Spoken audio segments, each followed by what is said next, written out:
तो hello friends, welcome back to my channel. और friend, आज की वीडियो सीरीज के अंदर हम टॉपिक डिस्कस करने वाले हैं बेसिक कंप्यूटर इंजीनियरिंग के अंदर, जो कि आपका है सेंट्रल प्रोसेसिंग यूनिट। जी हाँ दोस्तों, सीपीयू क्या होते हैं, इनके पूरे फंडामेंटल्स को आज की वीडियो सीरीज के अंदर हम डिस्कस कर लेंगे। तो बने रहिएगा अंत तक। एक एक पॉइंट, एक एक लाइन अच्छी तरीके से समझाने की मैं पूरी कोशिश कर रहा हूँ। ओके, तो आइए वीडियो को स्टार्ट करते हैं। तो सीपीयू होता क्या है? तो पॉइंट कह रहा है कि the CPU which is referred to as the brain of a computer is responsible for processing the data inside the computer system। यानी जो सीपीयू है, जो रिफर्ड होता है, यानी बेसिकली जो सीपीयू होता है उसे कंप्यूटर का ब्रेन कहा जाता है, जो रिस्पॉन्सिबल होता है किसी भी डेटा को प्रोसेस करने के लिए कंप्यूटर के अंदर। क्लियर? यानी जो ब्रेन क्या होता है, ब्रेन ऑफ कंप्यूटर सीपीयू होता है। अब दूसरा पॉइंट कह रहा है कि it is also responsible for controlling all other components of computer system. और ये साथ ही साथ रिस्पॉन्सिबल होता है कंट्रोल करने के लिए जितने भी अनदर कंपोनेंट्स होते हैं कंप्यूटर सिस्टम के, उनके लिए। जैसे कि आप यहाँ पे देखिए, जैसे कि इनपुट हम दे रहे हैं और हमें आउटपुट मिल रहा है। तो ये जो इनपुट हम दे रहे हैं, आउटपुट जो मिल रहा है, उसके अंदर बहुत सारे फंडामेंटल्स होते हैं। जैसे बीच में आपका सीपीयू होता है, सीपीयू के अकॉर्डिंग कंट्रोल यूनिट यहाँ पे रहता है। उसके बाद अर्थमेटिक एंड लॉजिक यूनिट होता है। उसके बाद रजिस्टर होते हैं, जिसके अंदर AC, PC, CR, MR, MCR, और यहाँ पे नीचे आपका क्या होता है, मेमोरी यूनिट होता है। तो अगर सेंट्रल प्रोसेसिंग यूनिट एग्जामिनेशन में पूछता है, तो आपको प्रॉपर इस डायग्राम को बना के आना है, तभी एग्जामिनर समझेगा कि बढ़िया तरीके से अपनी चीजों को पढ़ा है और अच्छी तरीके से आपको जो चीजें हैं वो पता है। ओके, उसके बाद ओके उसके बाद हमारा अगला पॉइंट कह रहा है कि central processing unit is a central component of the PC. यानी जो आपका सेंट्रल प्रोसेसिंग यूनिट होता है, वो सेंट्रल कंपोनेंट होता है पर्सनल कंप्यूटर का, यानी पीसी का। अब यहाँ पे कुछ यानी कई जगहों पे हम इसे क्या कहते हैं, इसे हम लोग प्रोसेसर के नाम से भी जानते हैं। Clear? And it is the brain that runs the show inside the PC. जैसा कि मैंने बताया कि सीपीयू क्या होता है, कंप्यूटर का ब्रेन होता है। एंड अगला पॉइंट कह रहा है कि all works that is done on a computer is performed directly और इनडायरेक्टली बाय द प्रोसेसर। यानी जितने भी जो वर्क होते हैं, डन होते हैं कंप्यूटर के अंदर, वो या तो डायरेक्टली परफॉर्म्ड होते हैं या फिर इनडायरेक्टली प्रोसेस करते हैं। क्लियर? तो यहाँ तक पॉइंट क्लियरली समझ में आया। अब यहाँ पे परफॉर्मेंस होता है, जो कि बेसिकली सीपीयू के अंदर ही परफॉर्मेंस एक टर्म आता है।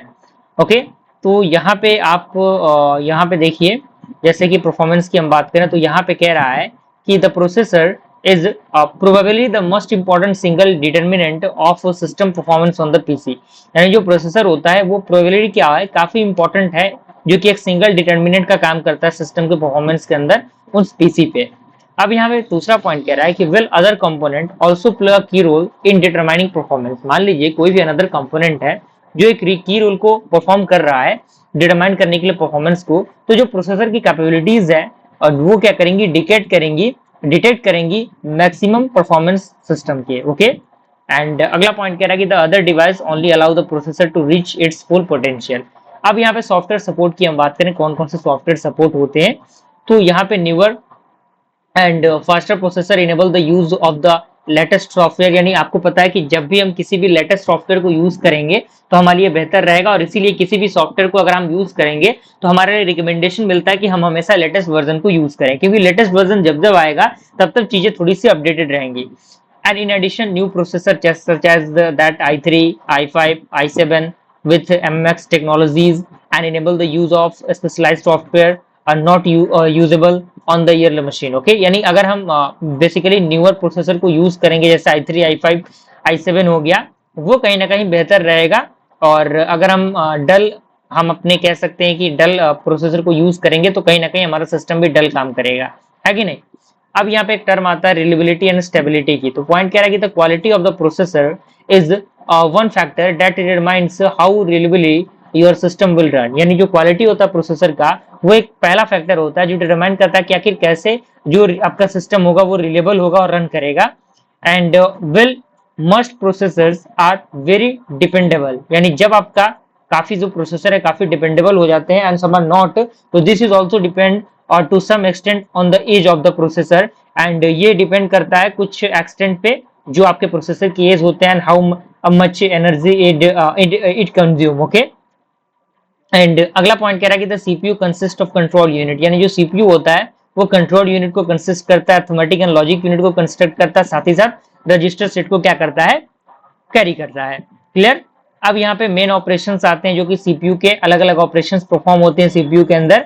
जिसमें फेच आता है, जो क्या करता है, fetching instruction from the memory is issued by the user, यानी जो फेचिंग इंस्ट्रक्शन होता है मेमोरी के द्वारा वो इशू किए जाते हैं यूजर के द्वारा, ओके, मेमोरी के अंदर जो होते हैं। दूसरा हमारा डिकोड आता है, यानी डिकोडिंग यहाँ पे होता है, यानी decoding the instruction to decide what operation to be perform, यानी ये जो डिकोडिंग होता है यहाँ पे ऑपरेशन जो भी आपके इंस्ट्रक्शन होते हैं उनका डिकोडिंग होता है, जिससे कि डिसाइड किया जाता है कि क्या ऑपरेशन परफॉर्म करना है।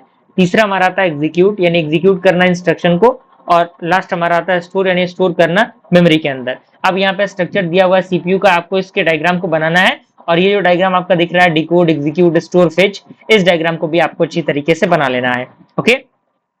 अब यहाँ पे जो ऑपरेशंस परफॉर्म होते हैं, जैसे अर्थमेटिक लॉजिक यूनिट की हम बात करें एलयू की, तो एलयू क्या है, ALU is the combination of arithmetic unit and logic unit is used to perform an arithmetic operation on input data, यानी जो आपका एलयू होता है वो कॉम्बिनेशन होता है अर्थमेटिक यूनिट और लॉजिक यूनिट का, जिनका हम यूज करते हैं परफॉर्म करने के लिए अर्थमेटिक ऑपरेशन को, और साथ ही साथ एक इनपुट आउटपुट जो डेटा के परफॉर्मेंस होते हैं उनको, ओके।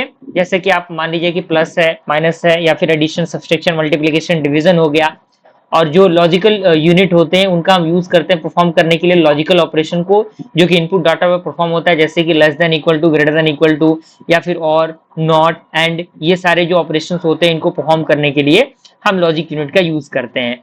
अब यहाँ पे कंट्रोल यूनिट की हम बात करें सीयू की, तो CU is an important component that controls the flow of the data and information, and जो सीयू होता है वो काफी इंपॉर्टेंट कंपोनेंट होता है जो कंट्रोल करता है डेटा के फ्लो को और इन्फॉर्मेशन को, और ये काफी इंपॉर्टेंट होता है for the proper execution of the instruction, okay.